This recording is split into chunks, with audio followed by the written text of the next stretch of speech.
안녕하세요. 이번 시간에는 지난 시간에 케어에 대한 기본적인 개념, 케어 관리, 이런 케어 매니지먼트, 이런 개념들을 우리가 이야기했다면은 이번 시간에는 우리가 각 장소별 케어와 또 팀 케어에 대한 내용들을 함께 학습해 보도록 하겠습니다. 장소별로 케어 방법들이 조금 바뀔 수도 있고 또 케어라는 게 혼자 하는 것과 또 팀으로 하는 것 조금 다를 수 있기 때문에 그에 대한 이해가 필요할 것 같습니다. 가장 우선 팀케어 같은 경우에는 쉽게 우리가 생각해 볼 수 있으면은 방문 요양 같은 경우에는 혼자 요양보호사가 가기 때문에 케어를 혼자 단독 케어라고 이야기할 수 있는데 지금 주야간 보호라든가 요양원같이 간호인력, 물리치료 인력, 또 사회복지사, 요양보호사 여러 인력들이 같이 케어를 할 때 우리는 팀 케어라고 이야기를 할 수 있을 것 같습니다. 그래서 우리가 이제 장소별 케어에 대한 부분들은 재가와 시설로 가장 쉽게 구분을 할 수가 있겠죠. 먼저 재가, 그 다음에 시설. 저도 주야간 보호 시설을 운영한다고 했는데 주야간 보호는 재가에 포함되는 거예요. 이제 시설이란 여기서 얘기하는 우리가 이렇게 구분할 때 시설은 24시간 365일 생활하는 그런 곳들을 주로 우리가 일반적으로 시설이라고 이야기하고 재가는 내가 집에서 이용하는 것 그래서 우리가 재가라고 이야기를 합니다. 그래서 서비스의 방법, 케어의 방법이 조금씩 다를 수밖에 없겠죠. 우리 사회는 전통적으로 이 케어를 사실은 혼자 수술하거나 가족이 하는 그런 부분들을 가지고 있었고 예전에는 대가족이었기 때문에 이런 가족에 대한 부분들이 가족이 케어하는 부분들이 문제가 없었다라고 이야기를 했었죠. 하지만 오늘날에는 케어를 사회의 책임으로 담당하는 전문 직업, 사회복지사나 요양보호사 같은 전문 직업들도 요구되고 있고 또 이런 사회적 케어라는 의미에서 가족이 갖고 있는 기능을 강화하기 위한 사회적 서비스라는 점을 포함하고 있다는 거예요. 노인 학대가 사회적 문제로 점차 대두되고 있으며 과도한 케어 부담에 의한 신체적 정신적 피로가 그 원인이 되는 경우가 많다라는 거죠. 결국은 스트레스 부양 가족들의 스트레스를 줄여주기 위해서는 사회적 케어, 사회적인 부분들이 이런 사회적 서비스가 재가나 시설이든 사회적 서비스가 늘어날 수밖에 없다라고 우리가 이야기를 계속 했었습니다. 여러분들 이미 앞에서 장기 요양에 대한 부분들, 케어에 대한 부분들, 노인의 특성 다 이미 이야기했기 때문에 충분히 이해할 수 있는 부분이라 생각이 들고요.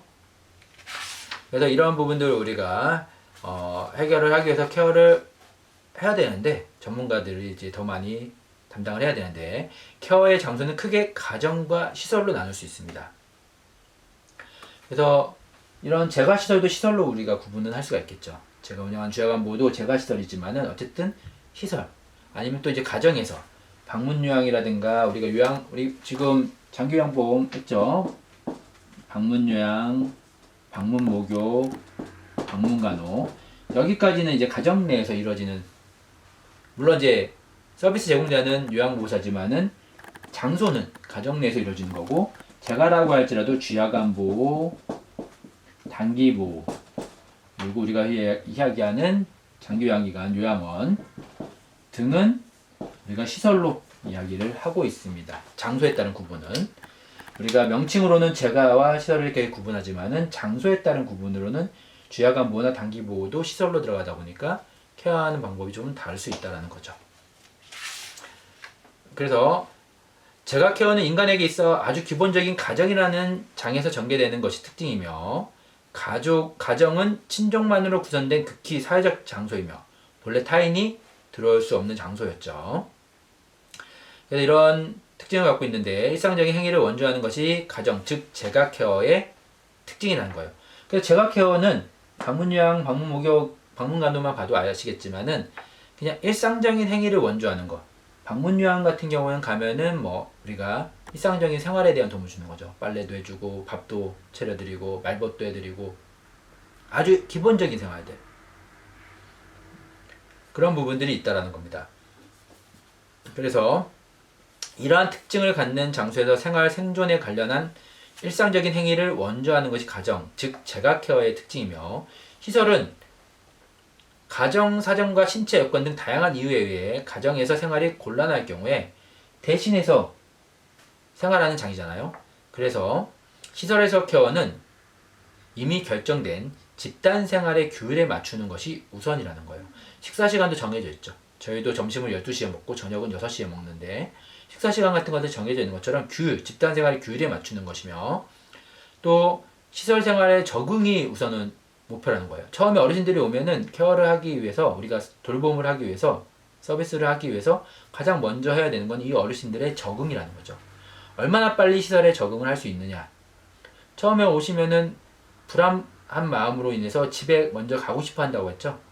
집에 가고 싶어 하는데 이 어르신을 빨리 재미있게 여기 생활하실 수 있게끔 적응을 시켜야 되는 거죠. 그래서 시설 같은 경우에는 적응이 제일 첫 번째 목표가 된다. 이 적응을 시키기 위해서는 라포 형성, 관계 형성이 매우 중요하죠. 직원들이 얼마나 관계 형성을 잘 하느냐에 따라서 이 적응도는 달라질 수 있습니다. 그래서 우리가 이런 부분들을 시설에서 이야기하는 건데 시설에 맞추게끔 이제 적응하게끔 하는 건데 이미 제가 케어에 있어서는 각 가정에서 이미 만들어진 생활 습관과 생활 리듬에 맞추어 케어를 서비스 제공자가 맞추면 되는데 이런 시설은 적응을 해야 된다고 했잖아요. 그래서 가정인지 시설인지 장소에 따라 특성을 고려해서 케어 플랜은 사회복지가 짜는 거라고 했죠. 케어 플랜을 작성할 수 있어야 된다는 거죠. 그래서 이런 케어 종사자의 활동 영역을 계략적으로 살펴보면은 사회복지시설 및 기관, 요양시설, 재가노인복지센터, 노인보건시설, 노인병원 등이 있고 그래서 이런 활동 영역은 케어를 주된 목적으로 하는 것도 있고 그렇지 않은 것도 있다는 거예요. 그래서 케어 종사자란 우리가 이러한 전문 직종과의 긴밀한 연계하에 업무를 종사하고 있는 사람을 이야기하며 사회복지사, 의사, 약사, 간호사, 간호조무사, 요양보호사, 작업치료사, 물리치료사, 언어치료사, 심리치료사, 영양사, 자원봉사자 등을 우리가 이야기할 수 있는데 현장에서 가장 일반적인 직종은 사회복지사, 간호사, 간호조무사, 물리치료사, 요양보호사 이 정도를 우리가 이야기할 수 있겠습니다. 물론 자원봉사자도 뺄 수는 없는 어떤 인력이라고 우리가 이야기할 수 있고 자원이라고 이야기할 수 있는데 직종이라고 하기는 좀 어렵다 보니까 그렇게 이해를 하시면 될 것 같고요. 그래서 먼저 이 중에서 재가에서 케어에 대한 부분들을 먼저 한번 조금 더 자세히 살펴보겠습니다. 재가 케어란 시설 케어와는 상반되는 개념. 재가라는 건 시설하고 서로 상반되는 거죠. 집에서 이용하는 거고 방문요양, 방문간호처럼 집에서 케어를 받는 데가 주 공간이 집인 거고 시설은 가서 받는 거죠. 그래서 타인의 보호가 필요한 클라이언트의 가정을 방문하거나 재가복지시설을 통하여 여러 가지 일상생활에 필요한 서비스를 제공해주는 활동인 거죠. 재가케어는 생활 거동 능력이 약해서 자립생활을 계속할 수 없는 의존성 노인들에게 서비스에 필요한 훈련을 받은 전문가나 봉사자가 직접 가정을 방문하여 필요한 서비스를 제공하여 보다 안정된 노후 생활을 유지하는 데 목적이 있다라는 거예요. 현재 노인복지법상의 재가케어의 종류는 가정봉사원 파견, 이건 장기 요양하고 좀 다른 거예요. 등급 판정을 받지 않은 어르신들을 가정봉사원을 파견하고 그리고 주간보호사업, 단기보호사업 같은 경우에는 주로 이제 장기 요양 기간에 포함이 되는 거고요. 그 다음에 가정봉사원 파견 사업은 훈련을 받은 가정봉사원, 또 방문요양도 이에 포함이 되고요. 그러니까 노인복지법하고 노인장기요양보험법은 좀 다른데 둘 다 우리가 케어에 관련된 법이라고 제도라고 볼 수가 있겠죠. 그래서 신체적, 정신적 장애로 혼자서 일상생활을 영위하기 곤란한 노인의 가정을 방문해 각종 편의를 제공하는 프로그램을 우리가 말하는 거고요. 이거는 이제 수급자들 대상으로는 주 1, 2회 정도 방문하거나 아니면은 1시간에 3시간 정도의 서비스를 제공되고 있는데 방문요양 같은 경우는 가정 봉사 파견 사업은 그렇지만 방문요양 같은 경우에는 매일 갈 수가 있고 매일 가는 경우에 보통 3시간 방문요양 같은 경우는 3시간을 기본으로 하고 있고 목욕은 횟수죠. 이렇게 간호도 횟수를 우리가 이야기하는데 이렇게 3시간을 기본으로 하되 필요할 경우에는 추가할 수 있는 그런 사항들이 되고 있습니다. 그래서 가정에서 케어 활동은 이용자의 생활 거점에서 이루어지며 홈 헬퍼, 케어자, 가정봉사원, 간병인 등에 의해 실시되고 있다라는 거예요. 그래서 이에 따라서 우리가 이용자와 가족이 케어를 받고 있는 관계로 생활의 질서가 파괴되거나 케어 대상자의 잠재 능력을 살리지 못할 경우 케어 종사자는 그 상황에 맞게 직접 가정의 역할 관계나 의식주를 정비하여 이용자의 자립적인 생활을 유도하고 상담 지도를 통해 가족의 케어에서 발생할 수 있는 문제들을 극복할 수 있도록 도움을 줘야 한다는 거죠.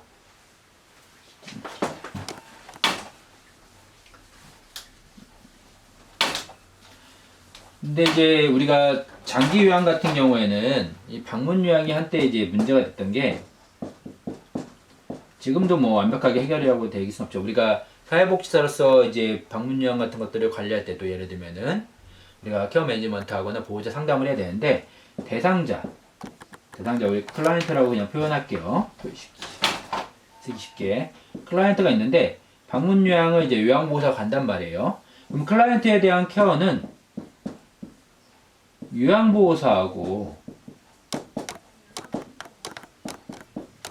가족하고 같이 해야 되는 거죠. 같이. 그런데 일부 인식이 잘못되다 보니까 가족들이 이 요양보호사가 클라이언트에 대한 케어만 하는 게 아니라 자기들도 도와주기를 원하는 이런 경우가 발생할 수 있다는 거예요. 그래서 상당히 좀 이런 부분에 대해서 트러블과 문제들이 좀 있었던 사례들이 있습니다. 그래서 우리는 기본적인 원칙은 클라이언트, 그 다음에 가족이 클라이언트를 케어하는데 도움을 주는 거죠. 상담을 하고 스트레스를 줄 수 있게끔 도움을 주는 거지. 이 제가라고 해서 우리가 서비스를 제공할 때 가족까지 우리가 케어를 하진 않아요. 장기요양 쪽에서는. 물론 우리가 봉사원, 우리가 가정 봉사원 파견 같은 경우도 마찬가지예요. 대표적인 예로 빨래를 할 때 클라이언트의 옷을 빨아서 위생의 개념은 우리가 위생상 관리를 해줄 수가 있는데 가족들의 옷까지 다 빨아줄 수는 없다라는 거죠. 그러한 문제점들을 우리가 알고 있어야 되는 부분이고요. 이런 제가 케어에서의 기본 원칙들을 좀 보면은 각 가정의 생활 습관, 문화, 가치관을 존중해야 됩니다. 제가 이전에도 케어 개념 이야기할 때 아니면 또 노인의 특성 같은 거 이야기할 때 몇 번 이야기한 건데 첫 번째가 가정별 문화, 습관을 인정한다. 내가 하고 싶은 대로 하는 게 아니라 그 집만의 특징이 있는데 이거를 내가 볼 때 아니다, 다르다라고 해서 마음대로 변화를 시키거나 바꾸면 안 된다는 거죠. 그래서 가족과 케어 대상자의 지금까지 생활 방법을 무시하면은 이거는 아니고 무시하면서 케어를 한다면은 신뢰감을 상실하게 된다라는 거예요. 변화가 꼭 필요하다고 하면은 이 또한 가족과 클라이언트, 대상자하고 같이 이야기하면서 같이 바꿔가야 되는 거죠. 또한 두 번째가 자기결정. 치매 어르신들 같은 경우는 본인이 결정을 할 수가 없다 보니까 보호자가 대신하는 경우들도 있고요. 서비스가 아무리 좋아도 본인의 의지가 없고 받을 생각이 없다면 제공할 수 없다고 했죠. 그리고 세 번째가 자립. 제가 흔히 실수하는 게 케어를 할 때 실수하는 게 대신 해주면 안 된다고 했죠. 우리가 앞에서도 또 이야기한 부분이지만은 일상생활 행위를 무엇이든 모두 돕는 것은 이용자를 위한 케어가 아니라는 거죠. 특히 가정 내에서 생활은 내가 잠깐 왔다 가는 시간이 짧기 때문에 보호자나 이용자가 가정 내에서 생활해야 되는 시간이 훨씬 더 많잖아요. 그러니까 자립, 수술할 수 있게끔 해주는 게 더 중요합니다. 저희 시설 같은 경우도 마찬가지예요. 자립이 되게 중요한데 저희 어르신 예전에 한 분이 조금 몸이 안 좋아지셔가지고 잠깐 저희 종사자들이 밥을 먹여드린 적이 있어요. 제가 이제 그렇게 하지 말라고 해도 이제 어르신이 너무 이제 아프셔가지고 힘드셔가지고 며칠, 평상시에 그렇게 안 하는데 이제 며칠 아프시니까 도와드린 거죠. 그랬더니 그 며칠 그렇게 도와드렸다고 그 다음부터 수술을 안 드시려고 하는 거예요. 몸이 나아지셨음에도 불구하고. 그래서 다시 드실 수 있게끔 저희가 옆에서 도움을 드리고 혼자 드시게끔 했는데 이 노인분들을 한 번 안 하면은 그 다음부터는 더욱더 퇴행이나 아니면은 노화가 되거나 아니면은 뒤로 자꾸 안 좋아지는 이런 사례들이 많아지고 있습니다. 하나의 더 예를 들어서 여러분들 좀 이해를 도우면은 몸살의 기운이 있어서 하루 어르신이 주말에 집에 쉬었는데 몸살의 기운이 있으셔가지고 월요일날 안 나오셨어요. 예, 주야간보에서 저도 예전에 이용한 저희 어르신들 중에 있었던 사례인데 안 나오신 거예요. 그러면 토요일 안 나오시고 일요일 안 나오시고 월요일 안 나오셨죠. 3일을 쉬었어요. 그때 이제 나가기 싫은 거죠. 이제 화요일날 안 나오시고 이러면 이분들은 집에서 아예 나가기 싫어하시는 이런 상황이 발생할 수도 있어요. 자꾸 움직이고 스스로 하게끔 이런 것들을 도와주는 게 매우 중요하다. 가끔 그런 질문들도 합니다. 병원이 더 좋으냐 아니면은 요양원이 더 좋으냐. 그러니까 노인 요양병원이나 노인 요양원 어떤 곳으로 우리 부모님을 모셔야 되느냐 뭐 이런 이야기들도 하는데 상황에 맞게 해야 되는 거죠. 의료진의 서비스가 필요하면 병원으로 가는 게 맞고 그렇지 않으면 저는 요양원을 더 권하는데 왜 그러냐면은 이게 병원에서 아무리 좋은 서비스를 받아도 누워 계시고 어떤 프로그램이나 이런 것들이 없다라고 하면은 요양원 같은 경우 하루 일과표가 짜여져 있거든요. 저희도 하루에 프로그램이 4개, 5개 뭐 물리치료까지 하면은 뭐 4, 5개 이상씩 막 하루에 돌아가요. 5개 오자마자 건강 체크하고 건강 체조하고 또 간단한 프로그램 한 다음에 전문 강사 와서 프로그램 하고 식사하고 물리치료 받고 또 간단한 프로그램 한 다음에 또 전문 강사 와서 프로그램 하고 뭐 이런 식으로 하루가 돌아가다 보니까 요양원도 유사하게 각 요양원마다 좀 다르겠지만 프로그램들이 준비되어서 돌아가는데 그러면은 자기의 자립 정도에 따라서 프로그램에 참여를 하는데 병원 같은 경우에는 일반적으로 의료적 서비스는 더 좋을지 몰라도 다양한 프로그램들이 없다 보니까 누워 계시는 경우들이 더 많죠. 그러면은 이 케어에 있어서 또 마찬가지인데 누워 있다 보면은 스스로 움직이지 않으려고 해요, 이제는. 그래서 재활치료병원 가서도 재활이 오히려 안 되는 경우들도 재활병원은 사실은 이제 그 환자의 의지가 되게 중요한데 노인들은 이제 스스로 하고자 하는 것들이 떨어질 수가 있거든요. 재활 물리치료 받으러 1시간, 2시간 한 다음에 나머지 시간은 뭐 하고 있을까요? 그냥 계속 침대에 누워있다라고 하면은 물론 계속 재활치료를 하루 종일 받거나 더 많은 시간을 움직인다라고 하면은 도움이 되겠지만은 계속 누워있는다라고 하면은 오히려 더 안 좋아질 수도 있다라는 거죠. 이런 것들을 다 고려해서 선택을 해야 된다라고 저는 이야기를 드립니다. 그리고 아무리 좋은 서비스를 하고자 해도 신뢰 형성이 안 되면 안 돼요. 라포 형성과 신뢰 형성. 사회복지를 하면 항상 라포 형성에 대한 부분들을 신경 써야 되는데 보호자들과 대상자들과의 이런 신뢰 형성이 이루어져야 된다.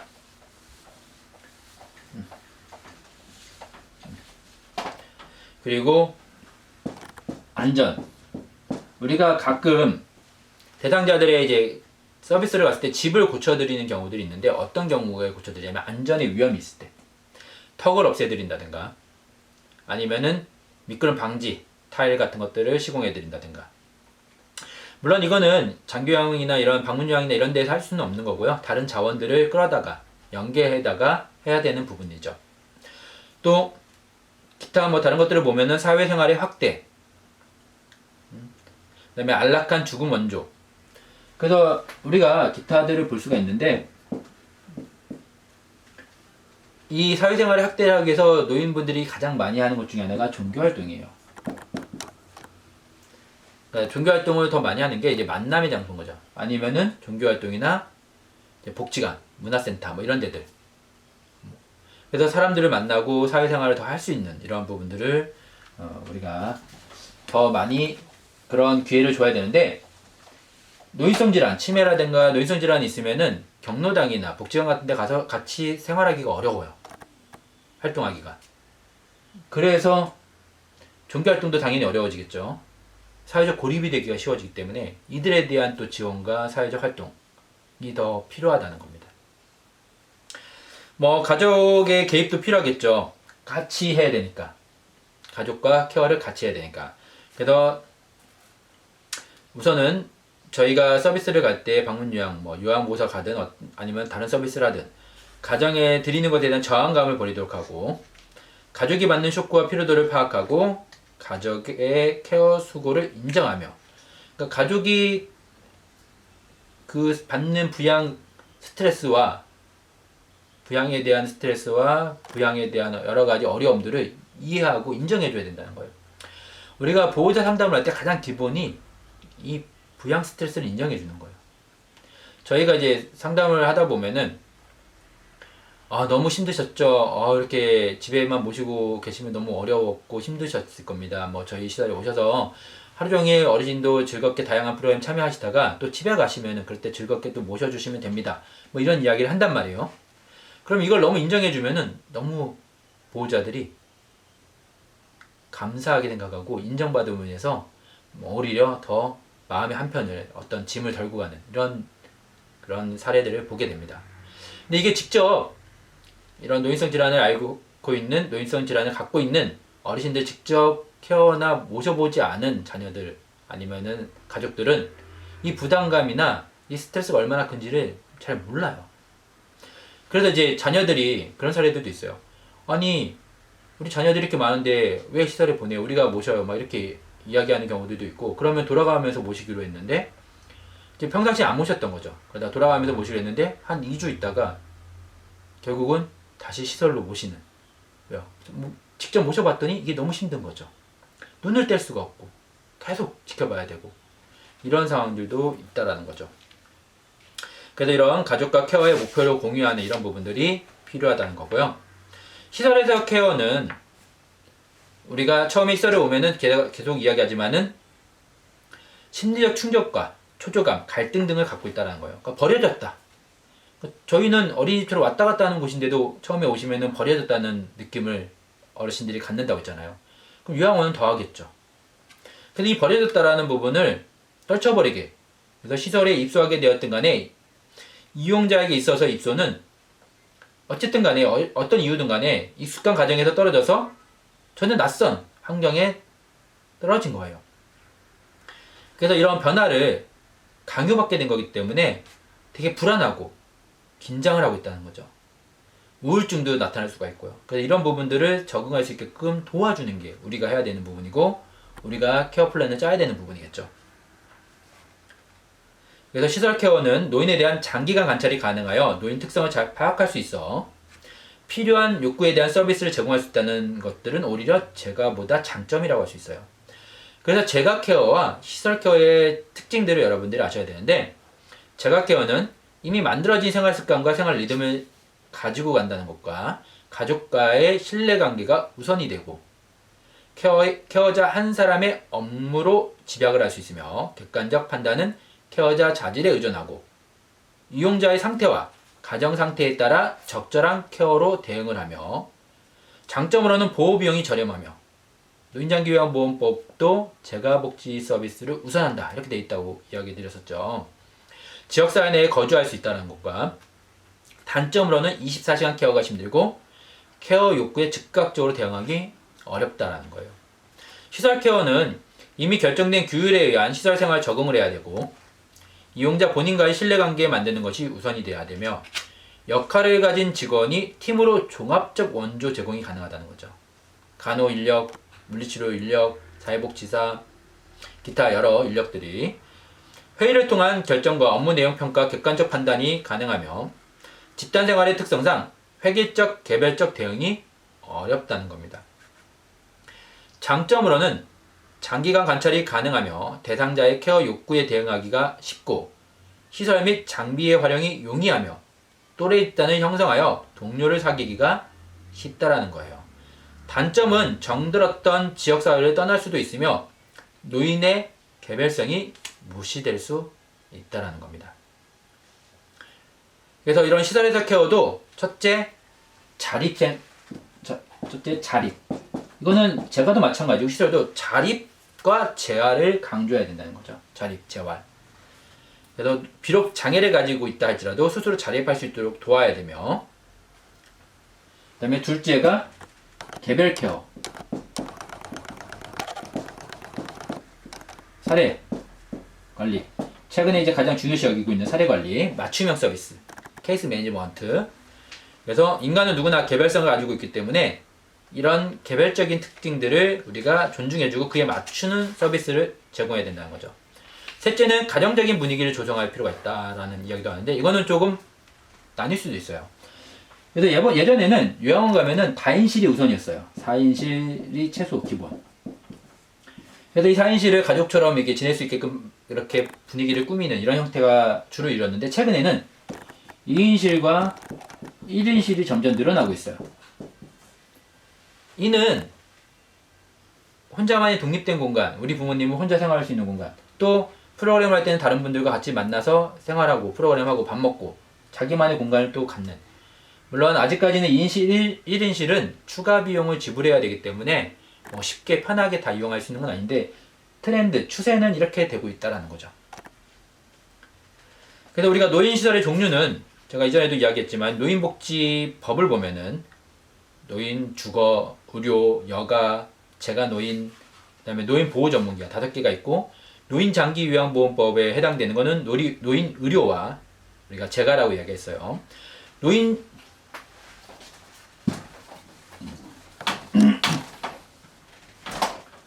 우리가 주거하고 이전에도 한번 했던 얘기죠. 의료가 있는데 둘 다 생활시설인데, 주거는 안 아픈 어르신들, 의료는 노인성 질환 등 혼자서 생활을 할 수 없는 어르신들, 그 다음에 여가와 재가가 있는데, 마찬가지로 여가는 안 아픈 어르신들, 재가는 혼자서 생활을 할 수 없는 노인성 질환을 갖고 있는 이런 어르신들. 그러니까 장기요양은 아픈 어르신들을 대상으로 하는 거니까 의료와 재가가 해당된다라는 이야기를 했던 거예요. 그래서 이런 것들을 보면은 우리가 시설에서는 팀케어에 대한 부분들을 우리가 해야 되는 부분, 연계라는 부분들이 많이 중요시 여겨지고 있죠. 그런데 시간상 다 얘기할 수는 없으니까 우선은 팀케어에 대한 부분들은 다음 시간에 한번 이어서 또 한번 이야기할 수 있으면 하도록 하겠습니다. 오늘은 여기까지만 하고 마치도록 하겠습니다. 예, 수고하셨습니다.